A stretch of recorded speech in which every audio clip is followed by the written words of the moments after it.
ada beberapa waktu ada kejadian di jembatan interchange, ya. Itu kejadian yang sungguh memilukan. Ada yang bunuh diri ya Pak, artinya mencoba untuk melompat, dan itu sudah beberapa kali terjadi.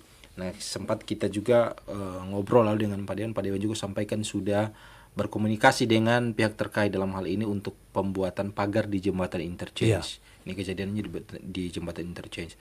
Nah, apa yang Pak Dewan mungkin saat itu komunikasi dengan pihak yang bertanggung jawab untuk pembuatan pagar ini, karena masyarakat banyak sekali mendorong itu Pak. Silakan Pak. Ya, memang kejadian itu sudah ketiga kali ya. Ya, kita tidak berharap terjadi lagi. Maka saya pikir itu adalah tanggung jawab. Memang saya sudah mengecek tanggung jawab dari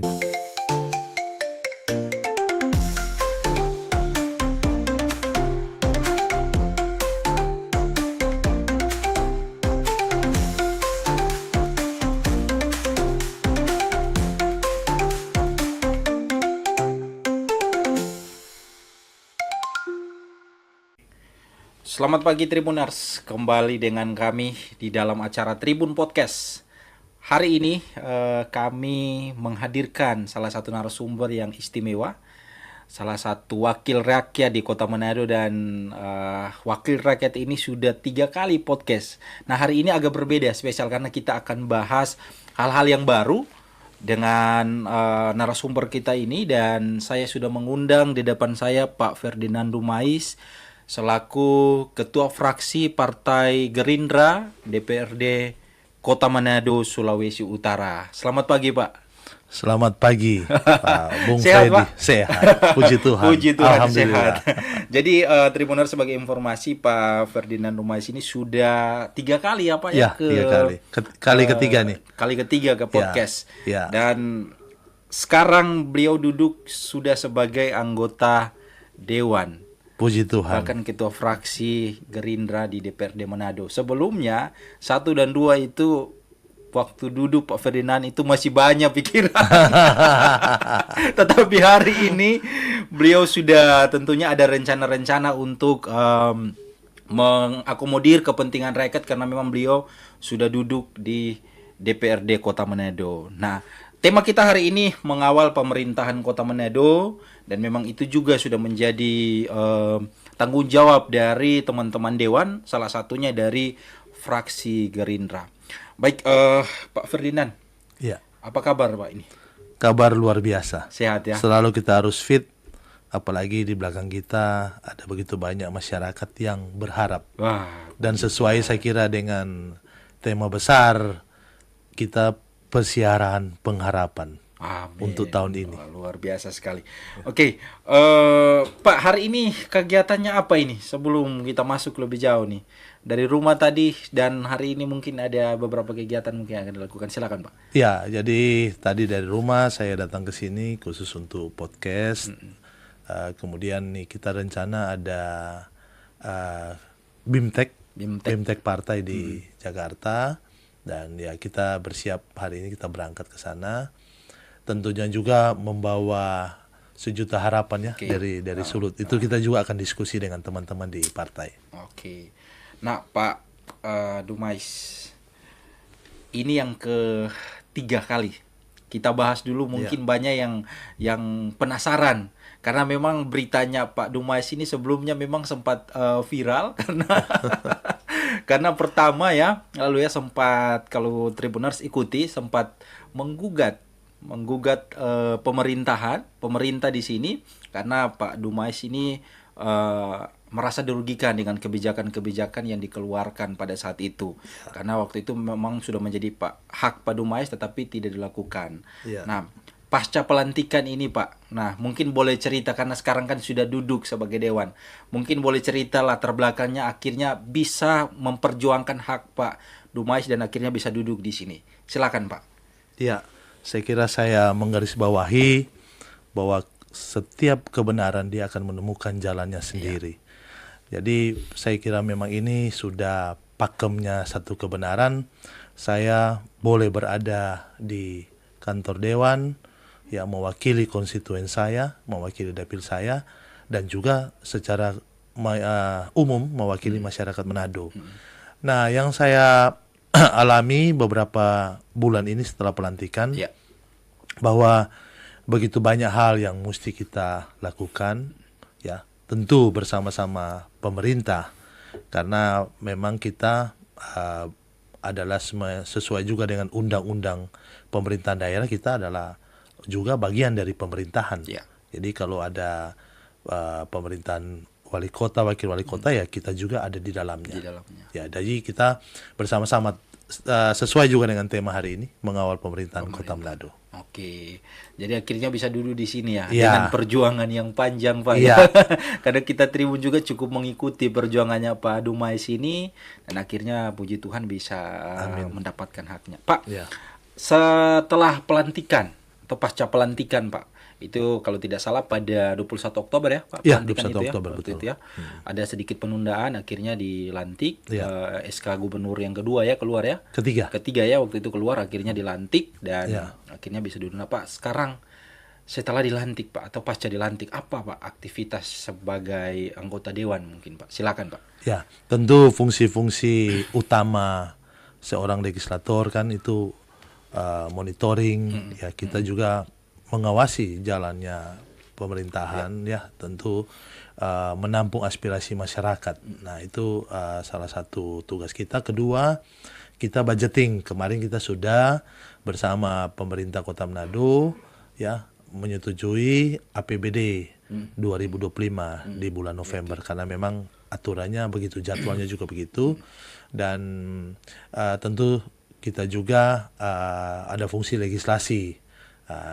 Kita kemarin lewat Bapemperda, mereka lagi membuat menyusun perda untuk perizinan usaha. Jadi bagaimana kita sekarang memperkuat semuanya fungsi-fungsi juga yang ada di masyarakat. Usaha harus ada kepastian hukum, harus berjalan, sehingga kita punya growth, kita bisa capai pertumbuhan kita. Saya kira itu, Pak. Pak, ini kan masyarakat mungkin banyak juga yang belum tahu, setiap dewan kan punya tanggung jawab masing-masing ya, atau ada di komisi 1, 2. Kalau Pak Dumais sendiri sekarang di komisi berapa, dan tanggung jawabnya sendiri itu lebih sasarannya itu, saran temanya itu kemana, Pak? Ya, saya di komisi 1, anggota komisi 1, kita membidangi pemerintahan, hukum dan pertanahan. Ya, jadi kita betul-betul bagaimana pemerintahan ini harus efektif. Ya, maka sesuai tema juga mengawal pemerintahan Kota Manado, kita juga mengucapkan selamat kepada Pak Andre Ang dan Pak Richard Swalang sebagai wali kota dan wakil wali kota, yang nanti kita tinggal menunggu pelantikannya. Kemarin kan sudah juga kita rapat paripurna penetapan Pak Wali Kota dan Wakil Wali Kota. Kita banyak harapan tentu untuk Pak Wali Kota dan Wakil Wali Kota ini. Mereka sudah melakukan 5 tahun yang lalu. Kita berharap bahwa 5 tahun ke depan, ya setelah nanti dilantik ini, mereka melanjutkan apa yang sudah dilakukan, tetapi juga harus memperhatikan sekarang lebih kepada bagaimana kebijakan-kebijakan yang pro bonum comune. Ya, dia harus selalu berpihak kepada masyarakat. Apa yang menjadi kebutuhan masyarakat itu yang dilakukan, dan itu tercermin di dalam APBD. Memang sekarang lagi pembahasan juga di pemerintah kota melalui des SKPD.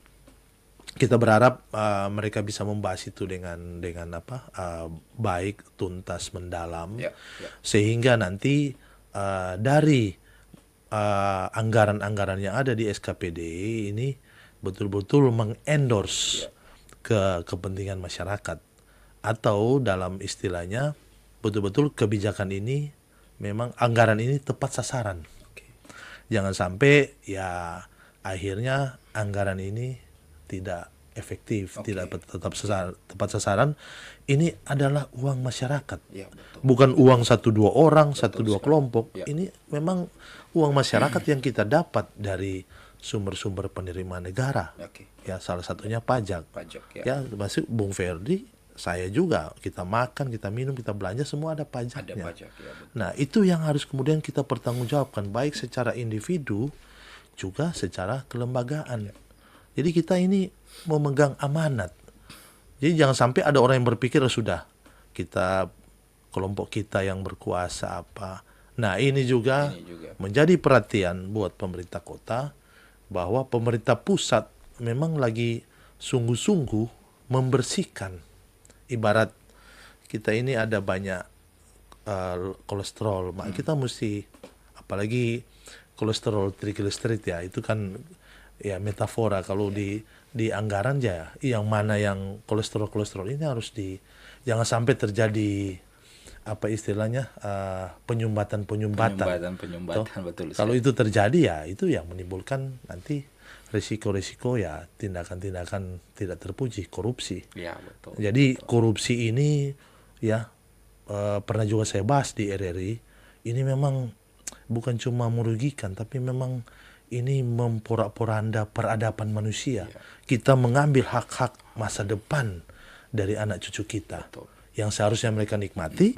Kemudian karena penyalahgunaan, ya, termasuk penyalahgunaan kekuasaan. Ya, jadi itu korupsi itu bukan cuma korupsi uang ya. Waktu, kekuasaan. Nah, ini yang kita harus, saya minta pemerintah kota benar-benar yang memperhatikan hal ini. Oke. Ya. Pak Dewan, ini menarik ya, tadi Pak Dewan sampaikan bahwa salah satu tugas dari DPRD Manado, anggota Dewan ini mengawas pemerintah. Ya. Nah, kita tahu bersama bahwa selama ini kebanyakan masyarakat ketika ada masalah ini sulit untuk menemui wakilnya, yang kita sebut tadi ya, Dewan ini adalah wakil rakyat, Pak. Akhirnya lemparlah di sosial media, viral dulu baru bertindak. Nah, kalau Pak Dewan sendiri menyikapi hal ini seperti apa, Pak? Ke depan apakah ada kebijakan-kebijakan yang diatur sehingga tidak perlu viral dulu, anggota Dewan harus turun untuk menyelesaikan masalah tersebut? Silakan, Pak. Ya, ini yang tadi saya bilang, jangan ada konstipansi atau penyumbatan. Bila itu terjadi, maka terjadi blow up di sana sini. Ya kan, ini memang masalah sosial kemasyarakatan. Apalagi kita tahu sekarang kesulitan kita luar biasa. Jangan lagi dipersulit dengan penyalahgunaan ini dan itu. Nah, kita di Dewan memastikan bahwa jalannya pemerintahan itu benar-benar harus efektif. Jadi mari kita juga minta kepada pihak eksekutif pemerintah kota, dan juga saya minta kepada teman-teman di Dewan, mari kita betul-betul berjalan bersama untuk apa yang ada ini kita maksimalkan. Kita ingat bahwa sekarang ada Inpres nomor 1 ya tentang efisiensi atas APBN dan APBD tahun anggaran 2025. Saya kira ini menurut saya adalah embrio dari pembersihan, dari penertiban, dari penggunaan anggaran. Ya, kita tahu di struktur APBD ada 3. Pertama di penerimaan, itu jalur sebelah kiri. Ya. Nah, penerimaan ini kan dapatnya dari mana? Dari APBN. Ya, penerimaan ditransfer dari APBN masuk ke APBD. Ya. Kemudian di sebelah kanan tuh ada penggunaan dana. Itu ada apa? Penggunaan dana berarti ada belanja operasional dan belanja modal. Ya. Dalam pembahasan APBD kemarin saya sudah memberikan beberapa poin perhatian bagi pemerintah agar betul-betul APBD 2025 itu itu dibuat sehat. Ya. Kita berharap seperti apa itu? Jadi dibuat sehat tuh jangan, kita tahu ada beberapa perbaikan yang harus dilakukan ya, dan kita tidak mengendaki juga kemudian ada APBD yang tidak sehat. Ya mungkin saya nggak bisa buka semua, tapi saya menyampaikan pesan ya, ke depan APBD ini harus ditata lebih efektif lagi ya. Tentu saya minta juga pemerintah Kota Manado kreatif dan efektif. Kreatif mencari sumber-sumber penerimaan ya. Ya mulai saya kira kemarin kita juga rapat dengan para camat bahwa misalnya soal dana sampah ya itu rata-rata tidak sampai 60%. Ya, permasalahannya di kolektor untuk ini ya itu diminta ditambah. Tapi saya bilang berdayakan semuanya ada. Lurah, pala, kalau perlu mereka ikut. Sambil mereka pendekatan ke masyarakat. Betul sekali. Ya. Jadi kalau kita lihat nih ada dua jalan sebenarnya. Ya, kita kan ada reses di dewan, reses. kita menampung aspirasi, nanti setelah itu jadi pokir. Tentu itu juga selektif, menyesuaikan dengan tentu anggaran, ya. Betul sekali. Dan juga PAD. Nah, konteks kedua tentu ada jalur juga musrenbang, ya. Semuanya ini nanti bermuara sebenarnya kepada bagaimana anggaran ini digunakan dengan sebaik-baiknya. Tentu ada skala prioritas ya. Betul sekali. Nah, sesuai juga dengan saya kira visi misi dari wali kota dan wakil wali kota. Pak Dewan, selama ini dari reses-reses yang dilakukan, baik Pak Dewan maupun teman-teman, secara khusus dulu ke dapilnya Pak Dewan. Ya. Apa yang paling banyak yang ditemui saat ini yang menjadi permasalahan di lapangan oleh masyarakat, dan masyarakat mungkin meminta atau memberikan masukan ke Dewan untuk disampaikan ke pemerintah Kota Manado, dan keinginan-keinginan itu mungkin ke depan apa yang Pak Dewan harapkan ke pemerintah Kota Manado ini dari usulan-usulan dan masukan dari masyarakat? Ya, silakan Pak. Ya, tentu ada beberapa hal ya yang menjadi kebutuhan masyarakat yang harus diperhatikan. Ya, kita tahu saya di Dapil Kecamatan Tuminting ada 10 kelurahan, Bunaken Darat ada 5 kelurahan, dan di Bunaken Kepulauan ada 4 kelurahan. Karakteristik memang berbeda masing-masing.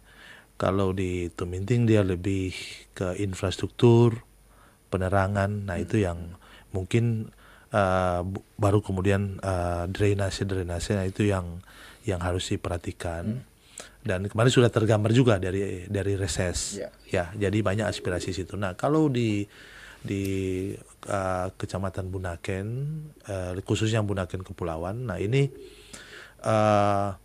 ada hal yang sangat-sangat harus diperhatikan oleh pemerintah. Masalah kesehatan dan air bersih. Jadi maka beberapa juga kita di Banggar kemarin sudah mengusulkan ada semacam ambulans laut, ya kan. Terus kemudian untuk air bersih. Ya. Saya pribadi lagi mencari bantuan sana sini, ya. Kemarin juga saya kedatangan investor dari Taiwan. Nah, ini kita juga sudah minta mereka biar bantulah. Kalau mereka bantu, saya minta mereka ke pulau. Kita ada Manado Tua dan Bunaken. Juga ada pulau lain, tapi kalau dapil saya kan memang itu. Jadi yang saya tahu di Manado Tua butuh air, ya. Jadi masalah air bersih ya mereka harus ambil aqua isi ulang dari Manado bawa ke sana, ya kan. Dan mereka untuk air bersih ya mereka tampung air hujan selama musim hujan itu dipakai untuk mandi, bahkan untuk masak. Jadi air hujan ya Pak. Ya, jadi ini yang harus kita perhatikan, dan saya minta dalam 5 tahun ini pemerintah Kota Manado memperhatikan ya yang menjadi di pulau-pulau ini, ya Manado Tua dan Bunaken. Ya, mungkin kalau Mantehage, Nain kan itu masuk di Minahasa Utara. Ya, yang khusus untuk Manado itu yang saya minta perhatian dari pemerintah untuk betul-betul mengatasi minimal 2 masalah tersebut. Mungkin ada lagi yang lain, tapi kita coba paling pokok ya masalah air bersih dan kesehatan lah. Pengobatan puskesmas juga harus distandarisasi. Saya lihat sudah bagus Pak Andre Ang dan Pak Richard Sualang di Kota Manado secara umum sudah memadai. Cuman yang pulau-pulau ini kita tolong, karena waktu itu pernah ada kasus di Manado Tua ya karena tidak ada layanan kesehatan yang memadai. Jadi cuma tabung oksigen kecil saja nggak ada. Nah, ini yang di puskesmas. Artinya karena ada 1 orang penderita asma, jadi mau dibawa ke Kota Manado ya terlambat, meninggal orangnya. Ya, itu yang jangan lagi terjadi ini. Ini kan juga barang tidak mahal, ya. Dan karena ini juga menyangkut hal pokok, ini kan kebutuhan pokok kesehatan. Ini yang saya minta perhatian dari pemerintah Kota Manado. Ya. Oke. Berarti Pak, selama Pak Dewan selama reses atau ketemu langsung mungkin dengan masyarakat ya, itu ya paling banyak yang dilapor di dapilnya Pak Dewan. Nah, ke depan Pak, apa kolaborasi yang bisa dilakukan oleh Dewan dan juga oleh pemerintah Kota Manado untuk mengatasi, karena tadi Pak Dewan juga sampaikan ini kita juga bagian dari pemerintahan, mungkin ada koordinasi yang disampaikan. Silakan Pak. Iya, saya kira perlu secara periodik ya ada pertemuan legislator dan pemerintahan, sehingga hal-hal yang terjadi di masyarakat tidak hanya secara formal itu dibahas, ya, tapi juga secara informal kapan saja bila ada terjadi apa ya. Saya kira setiap anggota dewan dia punya tanggung jawab ke konstituen. Apa yang terjadi di konstituen, saya kira dia sudah punya mekanismenya sendiri. Ya, ada apa-apa pasti dia tahu. Ya, pasti ada timnya yang bekerja. Sama juga saya juga punya tim. Ada apa-apa di daerah, misalnya ada mau bikin KTP, sudah jatuh tempo, nah dibuat. Nah, atau juga mau pindah alamat, atau masalah kesehatan, ya, soal BPJS, ya. Nah, itu juga ada kan yang tidak mampu. Nah, itu dia mesti ke Pala, minta surat terangan, baru kemudian di kelurahan, baru bawa ke dinas sosial, ya, untuk dibantu. Dan juga ada masalah misalnya juga untuk bikin surat keterangan usaha, ya. Jadi hal-hal begini yang hampir setiap hari ada. Dan saya juga pribadi punya tim sudah bekerja untuk itu. Bahkan kalau ada apa kita jemput bola, saya bilang bantu ambil, kalau misalnya dia mau pindah alamat atau apa, atau mau KTP, ya, bikin KTP baru atau apa, dilayani. Dan saya kira Dukcapil juga dalam hal ini kita harus appreciate, mereka punya kerja bagus sekali. Dan juga pada kesempatan ini saya sudah datang ke kantor Dukcapil, ketemu Kepala Dinas Pak Erwin Pontu, ya. Dan saya lihat beliau kerja sangat bagus. Saya kira perlu didukung juga oleh Pak Wali Kota dan Wakil Wali Kota. Mungkin juga ruangannya itu penuh sampai membludakkan keluar, selalu. Kalau hujan kan juga terganggu. Saya kira mungkin ya ada perhatian Pak Wali Kota untuk bisa bagaimana menambah lagi ruangan untuk pelayanan. Karena saya kira ini kan Dukcapil bukan cuma ngurus KTP, dia banyak dokumen lain-lain juga, penting-penting, dokumen-dokumen penting juga, mulai dari akte kelahiran, sampai ke akte kematian, akte pernikahan. Nah, itu saya kira untuk yang bagus kita harus bilang bagus. Ya, betul sekali, betul sekali. Dukcapil saya lihat udah oke.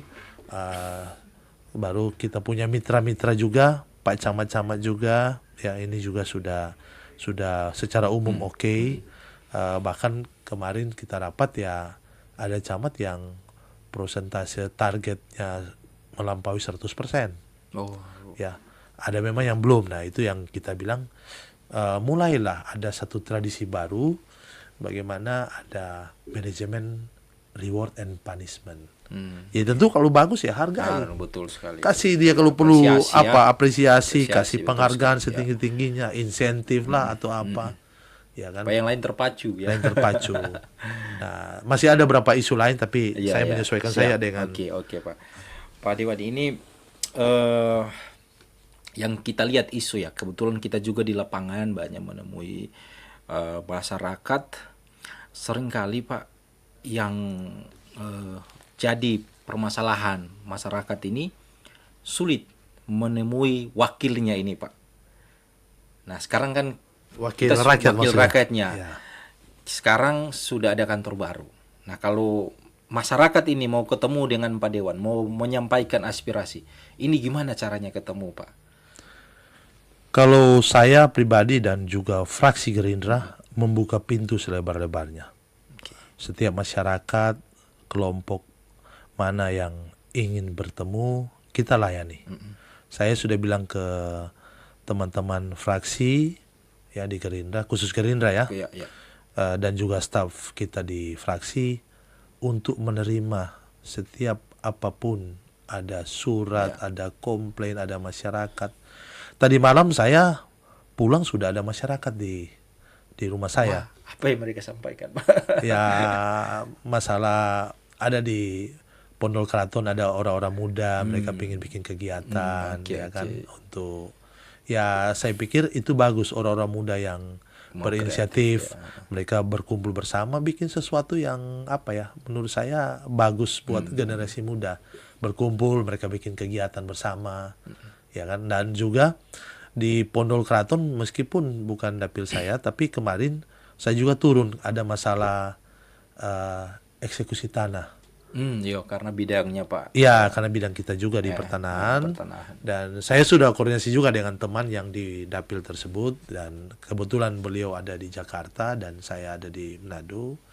Dan memang tupoksi Komisi 1 saya turun, jadi waktu itu mau eksekusi tanggal 10 Desember jam 10 pagi. Jam 10 pagi. Nah, itu kita sudah minta kebijakan dari pengadilan ya untuk ditunda dulu karena mereka mau Natal tahun baru, ya, dan kita berharap kasus itu juga bisa selesai dengan baik. Saya kira penundaan sudah. Terima kasih kepada Ketua Pengadilan, ya, waktu itu Pak Ketua Pengadilan yang lama ya, Pak Irawan atau siapa tuh. Nah, saya kira Ketua Pengadilan baru juga pasti akan memediasi dengan baik ya, di antara penggugat dan tergugat. Jadi saya pikir semua masalah itu harus diselesaikan, dan penyelesaian itu harus baik, memperhatikan human dignity, karena setiap orang punya martabat ya, dia sebagai manusia kita harus hargai ya, istilahnya juga saling bantu. Ya, betul. Kalau dia mesti ini tentu ada kompensasi apa yang baik. Betul. Oke, Pak. Pak Dewan, kita juga bicara terkait dengan kolaborasi. Ya. Kolaborasi antara pemerintah Kota Manado yang di dalamnya ada anggota dewan, teman-teman dewan, dan juga pemerintah provinsi. Ini Pak YSK yang rencananya kalau jadi tanggal 20 ini akan dilantik menjadi gubernur terpilih Sulawesi Utara.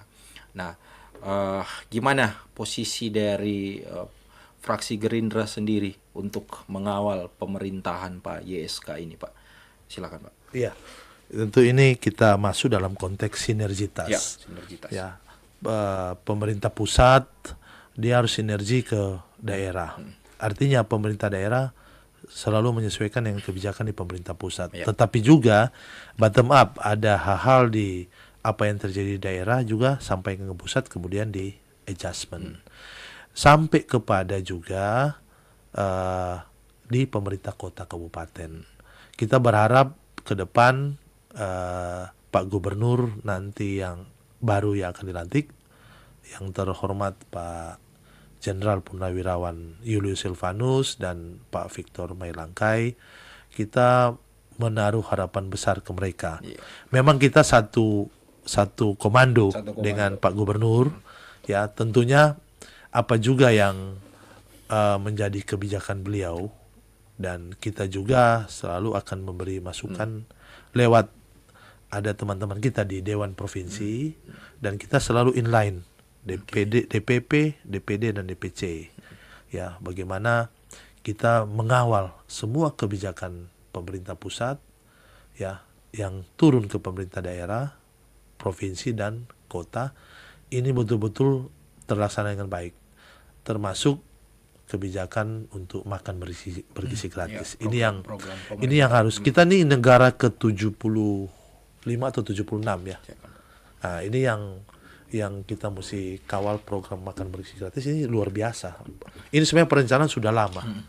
Ya, sejak Pak Prabowo dulu kepingin bagaimana mengabdi di negara ini dengan lebih efektif, harus masuk memang ke pemerintahan. Ya, berapa kali bertarung dan akhirnya kan 2024 beliau terpilih menjadi presiden. Saya kira hubungan legislatif dengan eksekutif adalah kita mengawal bersama-sama kebijakan pemerintah pusat, pemerintah provinsi, ya. Kemudian kita bersama-sama juga menjaga semua amanat dari masyarakat, termasuk yang tercermin di APBD. Oke. Terkait anggaran sama ya Pak, pembahasan anggaran dan lain-lain ya. Oke.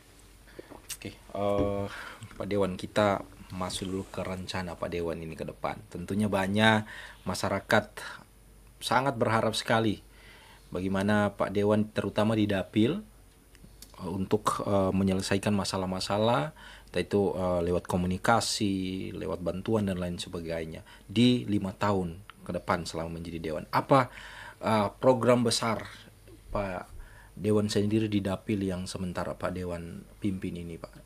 Tuminting, Bunaken, dan Kepulauan. Ya, silakan Pak.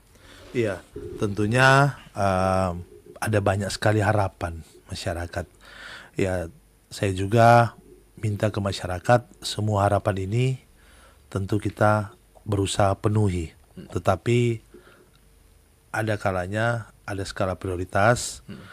Kalau belum bisa sekarang, terpenuhinya mungkin berikut tahun depan. Ya, ini semua sesuaikan juga dengan anggaran yang ada.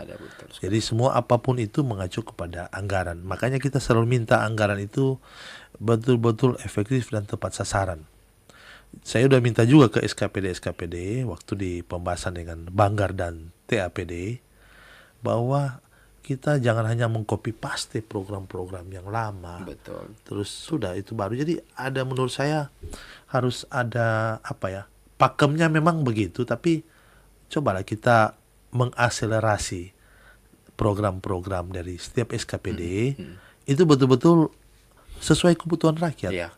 Dan juga pelaksanaannya harus betul-betul memang sesuai. Jadi kalau dibilang ini untuk pengadaan ini betul-betul memang barangnya ada dan memang dipakai ya, betul. Ya, memang harus juga dipikirkan bagaimana membuat program anggaran ini betul-betul pas. Jangan tiba akal. Jadi betul. Itu mesti perlu menurut saya waktu berpikir, ya, kemudian pembahasan. Kita berharap juga pembahasan nanti di anggaran perubahan dan juga nanti untuk anggaran APBD Induk tahun depan itu betul-betul dibahas. Memang dari reses musrembang, nah inilah kemudian yang prosesnya ya. Saya kira kita tinggal betul-betul melaksanakannya dengan baik. Oke Pak Dewan, beberapa kita masuk ke isu masyarakat kira-kira ini yang memang lagi ramai dan salah satu yang memang kuat sekali bersuara ini dari fraksi Gerindra Pak. Ya, orang tahu ada beberapa waktu ada kejadian di jembatan interchange, itu kejadian yang sungguh memilukan, ada yang bunuh diri ya Pak, artinya mencoba untuk melompat, dan itu sudah beberapa kali terjadi. Nah, sempat kita juga ngobrol lalu dengan Pak Dewan juga sampaikan sudah berkomunikasi dengan pihak terkait dalam hal ini untuk pembuatan pagar di jembatan interchange. Ini kejadiannya di jembatan interchange. Nah, apa yang Pak Dewan mungkin saat itu komunikasi dengan pihak yang bertanggung jawab untuk pembuatan pagar ini, karena masyarakat banyak sekali mendorong itu Pak. Silakan Pak. Ya, memang kejadian itu sudah ketiga kali ya. Ya, kita tidak berharap terjadi lagi. Maka saya pikir itu adalah tanggung jawab. Memang saya sudah mengecek tanggung jawab dari BPJN, Badan Pelaksana Jalan Nasional. Ya, dan saya sudah bicara juga dengan kepala BPJN Sulut. Saya juga sudah berkoordinasi dengan Dewan Gerindra yang di provinsi, ya, bahwa mereka ternyata menunggu anggarannya turun. Tapi saya sudah menyampaikan juga usulan, kan itu mungkin dia punya mitra kan bisa melakukan dulu ya nanti mungkin pas anggaran turun kan bisa dia bayarkan.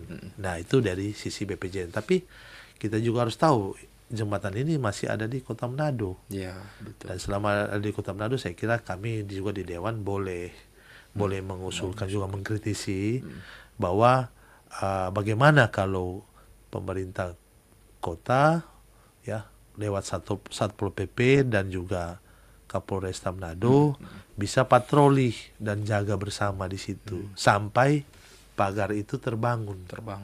Memang kalau kita lihat di daerah lain, setiap jembatan interchange itu ada pagar. Ada pagar. Ya, saya berharap tidak terjadi lagi kejadian. Tentu yang terjadi kita mengucapkan ya turut belasungkawa ya. Dan perhatian sekarang bagaimana pagar ini segera terpasang sehingga itu aman. Kan ini kita ada undang-undang hak publik dan kepentingan publik. Betul. Nah ini yang mesti keselamatan publik. Ya. Nah ini yang saya kira menjadi tanggung jawab bersama kita sekarang ini. Makanya kami mengusulkan agar pemerintah Kota Manado bisa mungkin membantu untuk Satpol PP untuk jaga patroli bersama di situ. Begitu juga mungkin dari Kapolres. Jadi kalau ada orang yang mencoba itu lagi kan itu bisa dihindari. Betul sekali. Betul sekali. Nah, Pak Dewan, selain itu ini yang kita pantau juga ramai di media sosial akhir-akhir ini terkait dengan rahasia cap tikus, Pak Dewan. Rahasia cap tikus ini yang saat ini memang lagi ada pro ada kontranya, Pak. Ya. Nah, tetapi kita lihat juga pemerintah saat ini lagi berusaha untuk membuat satu kebijakan di mana cap tikus ini bisa dilegalkan, Pak. Nah, itu kalau dari Pak Dewan sendiri itu melihat seperti apa, Pak? Ke depan mungkin ada regulasi-regulasi yang boleh diusulkan ke pemerintah kota supaya tentunya ini cap tikus ini bisa dilegalkan dan paling banyak sekali para petani ini yang anaknya sukses dari menjual cap tikus ini, Pak. Itu gimana tanggapannya, Pak Dewan? Silakan. Ya, kita bicara ini mesti dibatasi. Kalau secara nasional kan ini sebenarnya untuk minuman keras ada izin. Ada izin, ya. Ada izin nasional. Ya. Ya, setahu saya yang merek cap tikus itu memang ada izin nasionalnya. Ya. Nah, kemarin juga dari pemerintah dari PRD Kota Ternate datang ke kita untuk mereka ingin mempelajari soal itu. Kebetulan saya ada di kantor Dewan, saya menerima mereka dan kita diskusi. Di sana kan ada perda larangan. Oh, kalau di perda Ternate. Larangan di Ternate. Oke. Ya, mereka saya mengusulkan ya belajar kepada yang sudah punya izin. Ya, dalam ini PT Cap Tikus kalau nggak salah PT Jobubu Jarum Minsel nama perusahaannya. Ya. Dalam konteks PAD saya kira itu sah-sah saja, tetapi juga harus punya izin. Ya, artinya ada Horeca, hotel, restoran, kafe yang punya izin bisa menjual minuman alkohol. Ya, itu juga yang kita dalam waktu dekat ini akan turun lapangan. Kebetulan tupoksi Komisi 1 perizinan. Ya. Betul. Ya, jadi kemarin juga dengan Ketua Komisi 1 ya, Ibu Norce dengan teman-teman ya, ada Ibu Fanda sekretaris komisi dan Pak Tommy Parasan wakil ketua. Kita sudah bincang-bincang ya, dalam rangka peningkatan PAD kita akan turun lapangan untuk melihat perizinan-perizinan. Karena perizinan ini juga harus ditertibkan. Ada yang sudah jatuh tempo, kadaluarsa itu harus diperpanjang. Atau yang belum punya izin ya dia harus punya izin. Dan semua ini kan bermuara juga bisa peningkatan PAD. Tetapi semua ditempatkan dalam konteks sesuai dengan peraturan. Betul sekali. Ya. Kalau bicara kearifan lokal, kita harus akui bahwa banyak petani-petani kita memang menghidupi anaknya dan keluarganya dari situ. Ya. Jadi istilahnya ya bicara kearifan lokal ya, itu yang kita juga harus hargai. Betul. Ya, tapi bicara peraturan ya kita juga harus Patuhi. Jangan kita break the rule kan. Iya, Ya, betul. kita selalu harus, betul. ini law enforcement juga harus jalan, tetapi semua harus ikut juga aturan-aturan dan juga menyesuaikan dengan kearifan lokal. Ya. Oke, jadi tentunya semua ada regulasi dan pasti dari Dewan juga berusaha ya Pak Ya, untuk kita akan mengecek lagi soal hal itu nanti. Kalau perlu juga kita akan coba dengar pendapat atau kita diskusi dengan pihak-pihak yang terkait. Oke. Nanti itu memang ada di Komisi 2, tapi kalau menyangkut perizinan kan ada di Komisi 1. Ya, oke. Yang pasti kalau kita tarik dari pembicaraan tadi Pak Dewan, yang pasti masyarakat tentunya kalau ada sesuatu juga sampaikan ya. Artinya Ya, silakan. dari fraksi Gerindra tentunya buka pintu Ya, selebar-lebarnya. kita buka pintu. Untuk masyarakat datang ya. Ya. Bahkan rumah terbuka juga ya Pak ya. Ada Ya. yang datang ke rumah. Oke Pak, kita dibatasi dengan waktu karena mungkin Pak Dewan juga masih ada agenda dan lain-lain. Silakan untuk closing statement, mungkin ada yang ingin disampaikan kepada masyarakat dan pemerintah Kota Manado, Pak Andre Ango dan Pak Richard di 5 tahun ke depan, apa harapannya dan mungkin ada yang ingin disampaikan terkait dengan pembangunan dan lain-lain, silakan. Ya, tentu pertama kepada mitra kita, ya pemerintah Kota Manado, Pak Wali Kota, Pak Wakil Wali Kota, dan semua SKPD, sampai kepada pemerintahan yang paling bawah ke Lurah dan Pala, ya mari kita laksanakan semua program yang pro rakyat. Tolong di pembahasan desk SKPD yang sementara berjalan sekarang, semuanya harus dipikirkan untuk pro bonum comune, kepentingan dan kesejahteraan banyak orang. Dan untuk teman-teman di Dewan, kita kawal, ya kita perkuat pemerintahan Kota Manado. Untuk masyarakat, awasi, kritisi hal-hal yang perlu dikritisi, karena itu hak masyarakat. Ingat bahwa APBD tahun anggaran 2025 itu sumbernya juga dari pajak-pajak yang dibayar oleh masyarakat.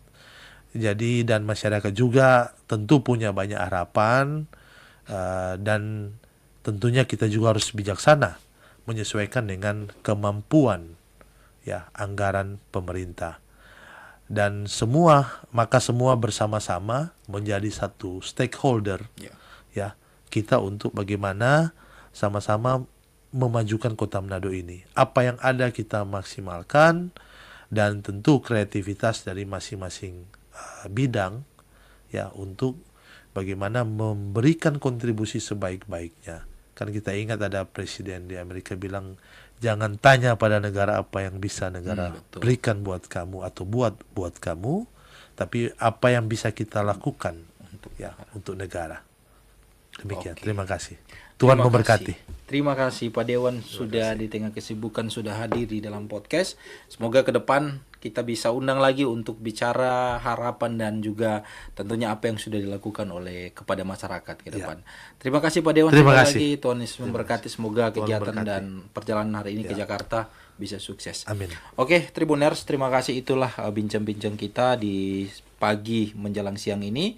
Saksikan acara-acara podcast selanjutnya dan kita ketemu di kesempatan yang lain. Selamat pagi semuanya.